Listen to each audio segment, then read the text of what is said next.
Bos días a todos e a todas. Benvidos e benvidas unha vez máis a Maruxas en Prexuizos. Hoxe temos connosco a Cecilia, Bo día.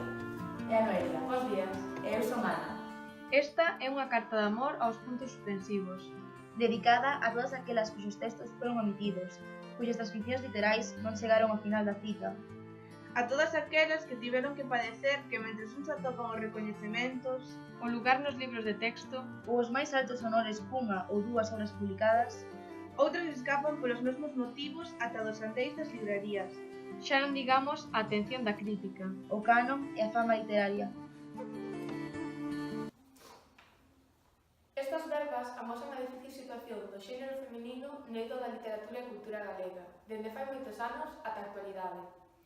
Moitas figuras femininas foron autoras de relevantes e significativas obras literarias. Tras un duro traballo e grandes esforzos, mais nunca se viron recompensadas nin recoñecidas como merecían polo seu labor. Cabe destacar o caso da senlleira escritora Rosalía de Castro, que se viu obrigada a publicar as súas obras co sobrenome do seu marido para darlas a coñecer. Ante tal marxinación e desigualdade, procurouse tomar unha serie de medidas para que as mulleres tiveran o recoñecemento que se merecen e que os seus logros fosen igual de valorados cos das figuras masculinas. Para iso, expresaron o seu descontento e reivindicaron os seus dereitos en frases como: "Si no cabemos en el Día de las Letras Gallegas, tomamos nosotros la iniciativa para dar visibilidad al resto de mujeres y darlas a conocer a la población en general." A súa loita tamén levou á creación do Día das Galegas nas Letras. E que é iso? Pois o Día das Galegas nas Letras é unha celebración organizada pola plataforma SEGA para salientar a figura da muller e contribuir á cultura en xeral e á literatura en particular. As últimas homenaxeadas foron Dorothée Schubert no 2014, María Victoria Moreno no 2015, o que supuxo a primeira reivindicación desta autora antes de ser elexida para as letras de 2018, e María José Queizán o ano seguinte, no 2016. Pois isto é tan certo que en 55 anos de celebración do Día das Letras Galegas tan só se homenaxeou a 4 mulleres: Rosalía de Castro, Francisca Herrera Garrido, María Mariño e María Victoria Moreno. O Día das Letras Galegas é unha data consagrada a exaltación e promoción da literatura e da lingua galega, na que se realizan numerosos eventos culturais en homenaxe a persoas que destacasen pola súa creación literaria ou por manter viva a nosa lingua. Cada ano, a Real Academia Galega elixe unha persoa distinta, tendo en conta que se exixen ao menos 10 anos do seu pasamento. Só existe un caso dunha dedicatoria conxunta aos poetas medievais famosos polas súas cantigas, Xoán de Cangas, Mendiño e Martín Codax. A data de celebración é o 17 de maio e débese a que tal día, en 1863, foi publicado en Vigo o primeiro exemplar de Cantares Gallegos, de Rosalía de Castro, obra que marcou o inicio do Rexurdimento. Por este motivo, Rosalía de Castro foi a primeira homenaxeada. O 20 de marzo de 1963, 3 membros da Real Academia Galega presentaron nesta institución unha proposta histórica: declarar o 17 de maio de cada ano o Día das Letras Galegas como data para recoller o latexo material da actividade intelectual galega. Manuel Gómez Román, Xesús Ferro Couselo e Francisco Fernández de Riego expuñan que, con motivo de se celebrar aquel ano centenario da publicación dos Cantares Gallegos de Rosalía de Castro, a Academia debería consagrar con carácter de celebrabilidade o simbolismo da data nunha celebración anual. Estimaban que o libro rosaliano, editado en 1863, foi a primeira obra maestra coa que contou a literatura galega contemporánea e que a súa aparición veu a lle dar prestixio universal á nosa fala como instrumento de creación literaria e concluindo que representa un fito decisivo na historia da renacencia cultural de Galicia. A Academia aprobouno por unanimidade e cursou a pretensión da autoridade competente. En aquel momento foi instituída como celebración anual do Día das Letras Galegas o 17 de maio. Desde 1991, 27 anos despois da súa institución, o Día das Letras Galegas é festividade oficial en Galicia. Constitúe, ademais, a meirande conmemoración da nosa cultura e, arredor dela, desenvolvense numerosos actos organizados non só desde a Academia, senón tamén desde a Xunta de Galicia, os centros de ensino, os concellos e outras entidades ou agrupacións civis que participan no labor valor de coñecer, difundir e honrar a memoria e a obra da persoa homenaxeada. Rosalía de Castro, 1963. Nada en Santiago de Compostela en 1837 e finada en Padrón en 1885. O seu primeiro libro, La Flor, recibiu críticas positivas de Manuel Murguía, con quen contraeu matrimonio en Madrid. As cruas condicións económicas nas que viviu e a morte da súa nai e un fillo fan que nas súas obras predomine unha identificación coa realidade dura e triste, un compromiso social defendendo a cultura e a lingua galega e un gran intimismo. Na súa poesía expresa unha angustia representada xunto a paisaxes da súa terra natal, Galicia. Escribe dúas grandes obras literarias, Cantares gallegos, 1863, peza escrita en galego con certo ton optimista, facendo un canto a Galicia rural, cheo de nostalxia e denuncia. E Follas novas, 1880, na cal reflite unha expresión de angustia e intimismo sobre a morte e a soidade do ser humano. Francisca Herrera Garrido, 1987. Nada en Coruña, en 1869, e finada na mesma cidade en 1950. Tras a morte da súa nai, comeza a escribir poesía. Tras o falecemento do seu prometido, vaise a vivir a Madrid, onde publica o seu primeiro poemario, Sorrisos e Bágoas, en 1913. Desde pequena estivo influenciada pola literatura de Rosalía, incluso chega a escribir un ensaio sobre ela. Colaborou coas revistas Nós, A Nosa Terra. Pouco despois, en 1920, chega a súa primeira novela en galego, Névega. En 1928 publica o seu último libro, Familia de Lobos. Despois disto, estala a Guerra Civil, e cando volve a Oleiros para recuperar a súa casa e as súas posesións, está completamente desfeita. Tempo despois, é elexida para ser membro da Real Academia Galega, sendo a primeira muller que contaba con tal distinción, pero falece antes de ter formalizada a súa entrada. María Mariño, 2007. Naceu en Noia, en 1907, e finou en 1967 na Parada do Courel. É neste lugar onde coñece o poeta Uxío Novoneira. No ano 1963 publica cun limiar de Otero Pedrallo o libro Palabra no tempo. Despois escribe os poemas que compoñen Verba que comeza, 1990. Escribiu dúas obras en castelán que non se coñecen: Los años pobres, Memoria de guerra e posguerra, e Más allá del tiempo. No ano 1994, a Edición Xerais publica a obra completa.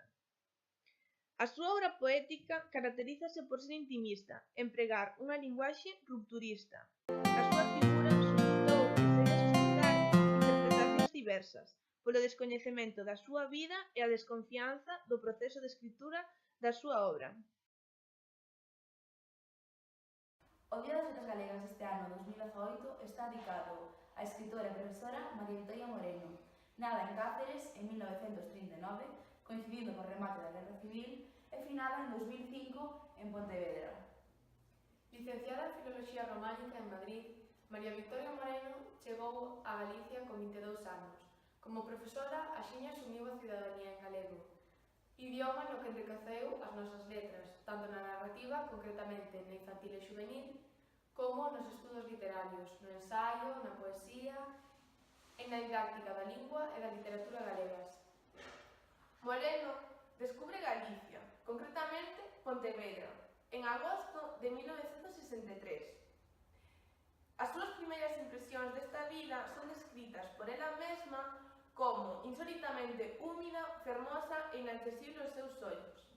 Mais esa sorpresa inicial axiña se transformará nun gran sentimento de agarimo que a autora sentirá por esta terra. Aquí xorden as primeiras oportunidades laborais, cando se topaba a preparar as exposicións de lingua e literatura castelá.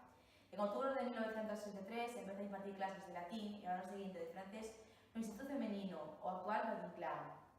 Neste momento, unha nova María Victoria Moreno decátase de cal sería a profesión que amaría toda a súa vida, chegando a declarar que o seu corazón nace nas aulas. No ano 1965 aproba as oposicións de Lingua e Literatura Española.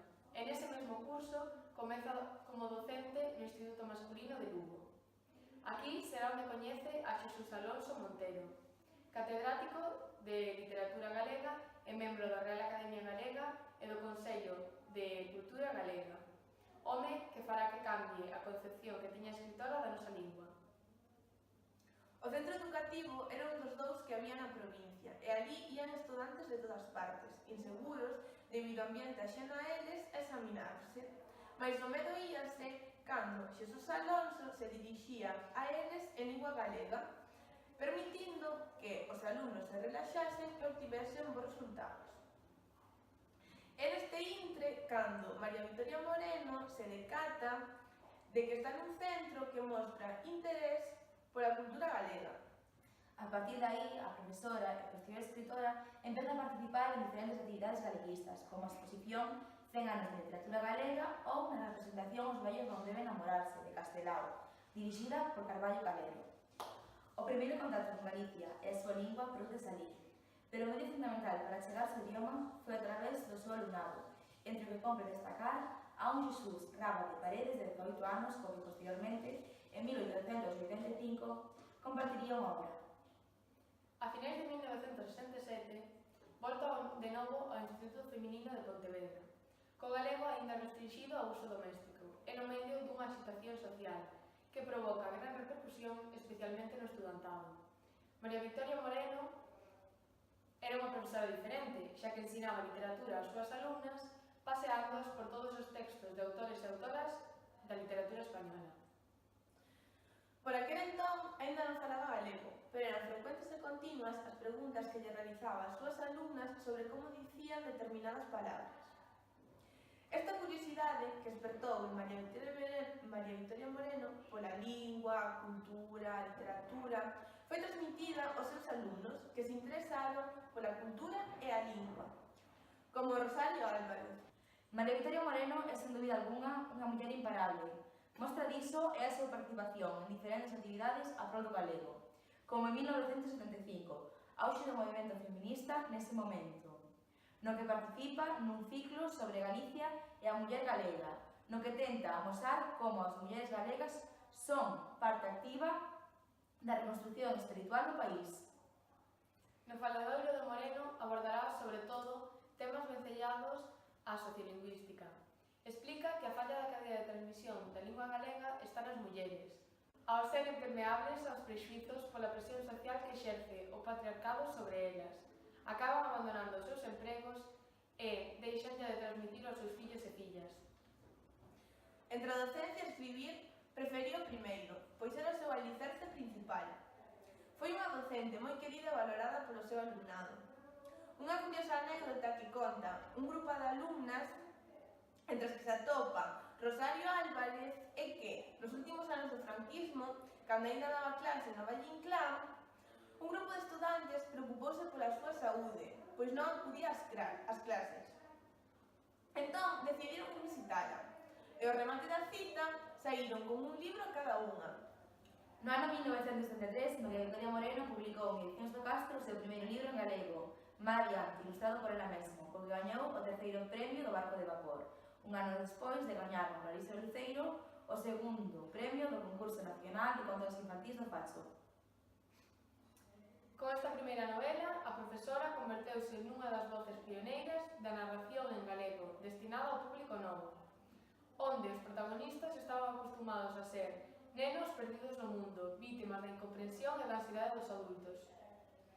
Leonardo dos Fontaneiros, obra da que confesaba ser unha das máis predilectas e coñecidas da autora, e Anagnórise, en 1989, son probablemente as dúas obras de maior éxito da autora. Foi unha profesora moi querida por todo o alumnado pontevedrés durante xeracións, pois exerceu a docencia en diferentes centros, como IES Valle Inclán e Torrente Ballester, de dita cidade, e tamén no Concello de Sanxenxo e de Lugo.